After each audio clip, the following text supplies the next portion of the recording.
में यज्ञों का काफ़ी महत्व रहा है। प्राचीन काल में हम देखें तो राजा महाराजा अपने राज्यों के प्रसार के लिए यज्ञ किया करते थे, जिसमें राजसूय यज्ञ हो या अश्वमेध यज्ञ हो। आज भी साधु संतों के द्वारा यज्ञ किए जाते हैं, जो सिर्फ विश्व कल्याणार्थ किए जा रहे हैं। नमस्कार, मैं हूं दिनेश कुमार। आप देख रहे हैं द न्यूज़ वर्ल्ड 24। आज हम पहुंचे हैं चौमू के रेलवे स्टेशन स्थित सीनियर सेकेंडरी स्कूल के खेल ग्राउंड में, जहां पर 31 जनवरी से 9 दिवसीय 109 कुंडात्मक महायज्ञ होने जा रहा है। इसको लेकर के तैयारियां कैसी क्या चल रही है, हम आपको बताने जा रहे हैं। आप देख रहे हैं कि ये पांडाल पूरा बन करके तैयार है और अंदर भी इस वेदियां बनाने की जो है वो तैयारियां यहाँ पर श्रमिकों द्वारा की जा रही है। अंदर तैयारियां कैसे क्या तैयारियां चल रही है, ये हम आपको बताएंगे। ये 109 कुंडात्मक जो यज्ञ है वह लक्ष्मी नारायण महायज्ञ के नाम से होने जा रहा है। अब आपको हम अंदर लेकर के चल रहे हैं कि किस प्रकार से जो है वो तैयारियां अंदर हो रही है और कैसे, और जो तैयारियों को अंतिम रूप जो है वो दिया जा रहा है। आप देख रहे हो पांडाल को, पांडाल पूरी तरह से बन करके तैयार है। कितना लंबा चौड़ा ये बनाया गया है। जब इसमें लाइटिंग होगी इसके ऊपर, तब ये पांडाल बहुत ही भव्य लगेगा रात्रि के अंदर। चलो अभी आपको हम अंदर लेकर के चल रहे हैं कि किस प्रकार से जो तैयारियां हैं वो और वेदियां वगैरह बनाई जा रही है। मुख्य द्वार के बाहर ही यहाँ पर मिट्टी की एक ट्रॉली है जो चिकनी मिट्टी की है। ये जो चिकनी मिट्टी है इसी को यज्ञ वेदियाँ बनाने में काम में लिया जाता है। जो कुंड बनाए जाते हैं वो इसी मिट्टी के बनाए जाते हैं। अब हम आपको मुख्य द्वार से अंदर लेकर के चलते हैं। ये देखिए यहाँ पर भी ये मिट्टी जो है ये इसको भी कुंडों के निर्माण के काम में लिया जाता है। दूसरा, ऊपर जाने के बजाय मैं आपको पहले ये बताऊंगा जिस मार्ग में हम लोग ये खड़े हैं, ये जो मुख्य पांडाल है उसके बाहर आप देख सकते हैं। ये जो रास्ता जो है वो ये परिक्रमा मार्ग है। इस परिक्रमा मार्ग में जनरली जूते बेल्ट वगैरह खोल करके ही लोग परिक्रमा करेंगे, यानी ये क्लॉक वाइज जो है वो परिक्रमा लगेगी। और इसमें जो श्रद्धालु जो हैं वो अपने हिसाब से 7, 8 या 11, 21 जितनी भी परिक्रमा है वो इस मार्ग में देंगे। जब ये यज्ञ शुरू हो जाएगा तो यहाँ पे चप्पल पदवेश वगैरह अलाउ नहीं होगा। अब हम आपको अंदर भी लेकर के चलेंगे कि अंदर किस प्रकार से ये वेदियाँ जो है वो तैयार की जा रही हैं।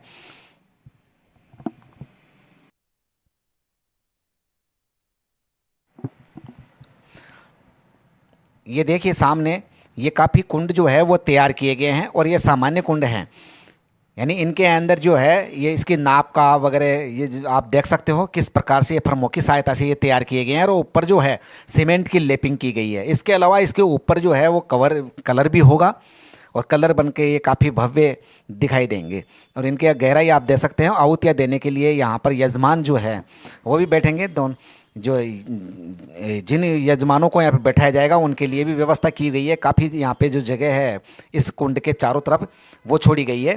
तो एक तरफ जो है यजमान बैठेंगे, दूसरी तरफ जो यज्ञाचार्य हैं वो बैठेंगे और फिर यहाँ पर जो आहुतियाँ वगैरह है वो दी जाएगी। ये देख सकते हैं आप, दोनों ही तरफ काफ़ी अच्छी जगह छोड़ी गई है। जो दूसरे कुंड जो पास वाले हैं उनको कोई डिस्टर्ब नहीं हो और आराम से खुले खुले लोग बैठ सकें। करीबन 21,000 रुपये यहाँ इन जो वेदियाँ, इन ये कुंड हैं इनके लिए लिए गए हैं समिति के द्वारा। अब हम आपको और भी जो मुख्य कुंड हैं उनकी तरफ लेकर के चल रहे हैं कि किस प्रकार से मुख्य कुंड जो है वो तैयार किए गए हैं। करीबन 100 जो कुंड हैं वो जनरल हैं, सामान्य हैं, और बाकी जो 9 कुंड हैं वो विशेष हैं। आप देख रहे हो कि यहाँ पर जो है समिति के लोग भी खड़े हैं और ये जो मजदूर लोग हैं, कारीगर हैं, वो भी तैयार कर रहे हैं। इस समय ये जो आप कुंड देख रहे हो ये जो बना रहे हैं ये इसको त्रिकोण कुंड कहलाते हैं। ये जो है वो बना रहे हैं, त्रिकोण कुंड बना रहे हैं। ये त्रिभुज के आकार का है और ये है अंध्र चंद्राकार कुंड, यानी आधे चंद्रमा की आकृति का। और भी आगे कुंड हैं उनके बारे में भी हम आपको बताएंगे। चंद्रमा की तरह है ये कुंड। और ये आप देख रहे हो ये बिल्कुल एक तरह से इसको कह सकते हैं, जो योनि कुंड जो है वो ये कहलाता है, दिल की आकृति का सा है ये, इसको योनि कुंड कहा जाता है। और ये देखिए चतुष्कोण, यानी 4 कोणों वाला, और ये है व्रत, बिल्कुल गोल है, इसको व्रत कुंड के नाम से कहा जाता है। ईंटें लगा करके ये तैयार किया गया है। और ये देख सकते हो इसके अंदर अष्टात्मक कुंड है ये, यानी 8 कोण हैं इसके अंदर, और ये तारे की सी आकृति लिए हुए हैं। इसके अलावा ये जो है इसमें आप देख सकते हो षष्ठ कोण है ये, इसके अंदर 6 जो कोण हैं वो हैं। ये जो 9 ग्रह के कुंड हैं वो 9 जो कुंड हैं वो अलग ही प्रकार के बने हुए हैं। ये देखिए षष्ठ कुंड यहाँ पे बनाया गया है, किस प्रकार से कितनी भव्यता से बनाया गया है, साफ सफाई से बनाया गया है। और इनके ऊपर अब सीमेंट की लेपिंग होगी। और ये फिर यहाँ पे आ गया व्रत कुंड, जो गोलाई में है वो व्रत कुंड कहलाते हैं।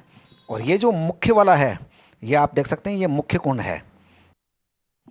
हमारे साथ में समिति के कुछ लोग भी हैं, जिनसे भी जानेंगे कि किस प्रकार की तैयारियां अभी तक हो चुकी है यज्ञ को लेकर के, और कितनी तैयारियां अभी होना और बाकी है। सबसे पहले ये बताइए कि कितनी तैयारियां हो चुकी है और कितनी तैयारियां अभी होना बाकी है। 8 फरवरी 2024 तक चलेगा। 109 कुंडीय यज्ञ है और श्री लक्ष्मी नारायण महायज्ञ ही है, और इसकी ये तैयारियां चल रही है। और इस क्षेत्र की खुशहाली के लिए ही यज्ञ किया जाता है। हमारे श्री गुरु महाराज श्री 1008 पुरुषोत्तम दास जी महाराज लोहा लकड़ी महाविरक्त, वो यज्ञ सम्राट थे। ये उनका 122वां यज्ञ था। प्रभु की कृपा से उन्होंने थोड़ा सा बीच में ब्रह्मलोक हो गए, इसलिए अब ये जनता जनार्दन का कार्य है।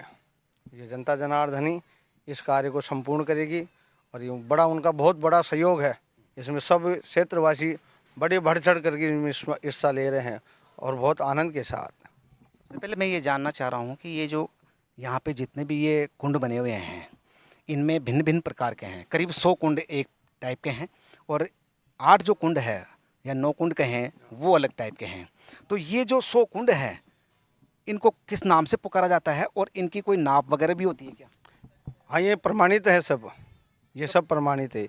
ये 1.25 फुट तक का सब कार्य है, और इन सभी आहुतियाँ तो उन्हीं देवताओं की लगती है। जिन देवताओं से अपन प्रसन्न यज्ञ करा रहे हैं, उन्हीं के नाम से सब उच्चारण होता है। ये 9 जो कुंड हैं, इनमें प्रधान कुंड होता है वो पद्म कुंड है, पद्म कुंड है। और ये जो 8 हैं वो ग्रह के अपने हैं, तो ऐसे 9 ग्रह बना के उनको लगा दिया जाता है। तो प्रधान कुंड की बड़ी महत्व होती है। और सब और जो जनरल कुंड हैं उनकी क्या कुछ पैसे लिए जाते हैं, और ये जो है इनकी बोलियां लगेगी, क्या रहेगा उसका मैनेज? ये 100 कुंड हैं, 109 कुंड है, तो 100 कुंडों के जो हमारे यहाँ समिति द्वारा और श्री इसे यज्ञ के जो संचालक हैं श्री 108 श्री भगवतदास जी बालकदास जी महाराज भाव, उनकी तरफ से और समिति की तरफ से 21 हज़ार रुपये तो 100 कुंडों की है। और जो ये 9 कुंड है, जो प्रधान कुंड की तो बोली है हमारे यहाँ 5,51,000 से। एक ये जो यज्ञों के अंदर जो यज्ञ में जो बैठेंगे उनको यानी सुविधाएं जो दी जाएगी इसी पैसे में से दी जाएगी, तो क्या क्या सुविधाएं दी जाएगी उनको सब सुविधा जाएगी, हवन सामग्री, पूजन सामग्री और भोजन इत्यादि जितना भी उनका है आने जाने वालों का, सबका यहीं रहन सहन उनकी पूर्ण रूपेण यहाँ व्यवस्था की गई है। इस यज्ञ का नाम जो रखा है लक्ष्मी नारायण महायज्ञ, क्यों रखा है?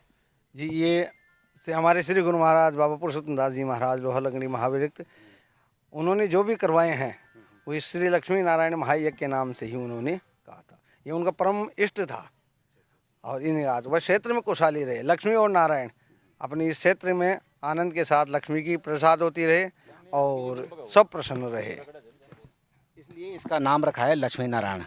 एक राजा महाराजाओं के समय के अंदर जैसे अश्वमेध यज्ञ हुआ करते थे, राजसूय यज्ञ हुआ करते थे। जो राजसूय यज्ञ करता था वो चक्रवर्ती की उपाधि लेने के लिए करता था। उसके बाद में अश्वमेध जो किया करते थे वो चक्रवर्ती राजा ही किया करते थे। तो इसी प्रकार से लक्ष्मी नारायण जो ये महायज्ञ है उसका भी कोई है क्या कंसेप्ट? ये प्रभु ये जैसे अलग अलग हैं, जैसे श्री लक्ष्मी नारायण यज्ञ जो हो रहा है, हमारे यहाँ सभी देवताओं की मूर्तियाँ हैं। राम मंदिर है यहाँ रेलवे स्टेशन संतोषी माता के, तो हमारे गुरु जी के इष्ट थे लक्ष्मी नारायण भगवान, हमारे गुरु जी के इष्ट थे। और उन्होंने भी इसी में 100 ये उनका 122वां यज्ञ था, तो 121 यज्ञ और यज्ञ सम्राट की उनको उपाधि प्राप्त हुई है, और ये 122वां यज्ञ था। 31 तारीख को भी यहाँ से शोभा यात्रा कलश यात्रा निकालने का कोई है प्रोग्राम है, कार्यक्रम है, क्या कार्यक्रम है वो? यहाँ सबसे पहले जल यात्रा की है 31 तारीख को 11:15 बजे, और उससे पहले हमारे यहाँ ये प्रधान कुंड की बोली, शिखर कलश की बोली, महाध्वज, तोरण, बांदरवाल, इनके सबकी बोलियाँ लगे, सभी यजमान एकत्रित होंगे, और फिर ये प्रधान यजमान का चुनाव करके, और फिर उसके बाद में हम जल यात्रा गढ़ गणेश जी हमारे यहाँ चौमुख इष्ट हैं, तो गढ़ गणेश जी से यहाँ बाजार में होती हुई और 1100 कलशों की माता बहनें सब शिखर वो लेके आई। लक्ष्मी नारायण महायज्ञ जो होते हैं वो या तो 8 दिन के हुआ करते हैं या 9 दिन के हुआ करते हैं या 11 दिन के हुआ करते हैं, तो ये कितने दिन के होंगे? इस दरमियान क्या क्या गतिविधियां यहाँ पे आयोजित होंगी? ये 9 दिन का है सर। लक्ष्मी नारायण महायज्ञ 9 दिन का है और इसमें प्रथम दिन जल यात्रा होगी, दूसरे दिन अग्नि स्थापना होगी, मंडप पूजन होगा, गृह पूजन होगा, पंचांग पूजन होगा और उसके बाद वेदियों के संस्कार होके अग्नि स्थापना होके हवन चालू होगा। तो ये तो थे पिंटू जी महाराज, और समिति के भी सदस्य हमारे साथ में मौजूद हैं। उनसे पूछेंगे कि आखिर ये इन्होंने इतना बड़ा जो मैनेजमेंट किया है कैसे किया है, क्या क्या समस्याएं इनके सामने भी कुछ आई होगी, तो इन्होंने कैसे क्या मैनेज किया? क्या नाम है सर आपका? सर मेरा कमलेश कुमार पारिक नाम है। ये हमारे गुरु महाराज का संकल्प था। ये गुरु महाराज ब्रह्मलीन होने से पहले उनका एक संकल्प था, भाई मेरा एक लक्ष्मी नारायण महायज्ञ 122वां यज्ञ मैं करवाऊंगा। इस दौरान ही महाराज ब्रह्मलीन हो गए, तो अब हम उनके चेले हैं, तो उनके संकल्प को हम भगत लोगों के माध्यम से इसको पूरा करने का हम वो कर रहे हैं। ये जो पंडाल, ये पूरा परिसर है, इसके अंदर कई प्रकार की स्टॉल वगैरह, इस टाइप का भी कोई कार्यक्रम है क्या भाई? जैसे झूले वगैरह, क्या क्या योजना है उसकी? सर इसके अंदर झूले वगैरह सारा ही व्यवस्था है, स्टाले वगैरह का भी है, और भी जो बच्चों के मनोरंजन के भी हैं, बड़े बुजुर्ग जो आएंगे उनके लिए भी हमने कथा भागवत का आयोजन करने का वो किया है। रामायण भी हम यहाँ चलाएंगे। अनेक तरह के जो धर्म के प्रति संसाधन हैं वो हम सभी चालू करने की कोशिश यहाँ कर रहे हैं और चालू करेंगे। बिल्कुल, ये समिति के सदस्यों का कहना है कि किस प्रकार के ये मैनेज करेंगे। दूसरा, यहाँ पर एक कारीगर लोग भी हैं, उनसे भी जानेंगे थोड़ा बहुत, यदि वो जानकारी रखते हों, वो रहे मेन कारीगर हैं, उनसे भी भाई कैसे क्या बना रहे हैं ये। हाँ कारीगर जी, क्या नाम है आपका? बानाराम साहब। क्या नाम? बानाराम जी। उधर देखे थोड़ा सा। ये जो आपने ये सारे कुंड आपने बनाए क्या? हाँ, तो इनकी कोई नाप फिक्स है क्या, जो और जो कुंड हैं उनकी? जो ओराई की पिक्स है, क्या नाम? 1.5 फीट है मांस है अच्छा अच्छा। और 1.5 फुट गहरा है, और ऊपर का कंट है ना वो 7 फीट का 7 इंच का है। अच्छा अच्छा अच्छा। यह नाप है इसकी। और ये जो और भी जो अलग विशेष ये गृह बनाए हैं, इनमें उनकी भी वही 18 इंच ही है नाप सबकी एक है? नाप सबकी। एक ये बनेगा जो मैन कुंड है ना, वो 22 का बनेगा अच्छा अच्छा अच्छा। चौड़ाई में। 22 की हाँ, चौड़ाई का। 22 चौड़ाई का बनेगा। तो ये थे यहाँ के कारीगर। अभी हम और भी आपको यहाँ की जो व्यवस्थाएं हैं किस प्रकार से इन्होंने बनाई है उसके बारे में हम दिखाएंगे। ये बाकी और भी लोग हैं हमारे साथ में, एक बार थोड़ा सा उनसे और भी मिलेंगे। मैं पिंटू महाराज से मैं एक बार और बात करना चाहूँगा। थोड़ा सा एक सवाल, जो सबसे बड़ा सवाल था वो रह गया था, उसके बारे में भी मैं जानूँ। महाराज एक बार आपको हम और थोड़ा सा कष्ट देंगे। सबसे पहले जो यहाँ पर जितने भी यज्ञ वेदियाँ बनी हुई है उसके अंदर आहुतियाँ कितनी लगेगी? आहुतियाँ तो साहब ये लाखों की संख्या के ऊपर जाती है। लाखों के ऊपर जाती है। हमने लक्ष्मी नारायण महायज्ञ के बारे में सुना है कि करीबन 1.25 लाख जो आहुतियाँ हैं, वो एक आहुतियों के अंदर जो मटेरियल आता है वो कौन कौन सी सामग्री है? उसमें साहब तिल है, जौ है, चीनी है, घी है, साकल्य में सब चीज़ की चावल है, और इसमें कई प्रकार की औषधियाँ डलती हैं, जैसे चंदन बुरा है, कमलगट्टे हैं, अष्टगंध है और गूगल है। कितनी औषधियाँ? 111 औषधियाँ डाल रहे हैं। 111 औषधियाँ।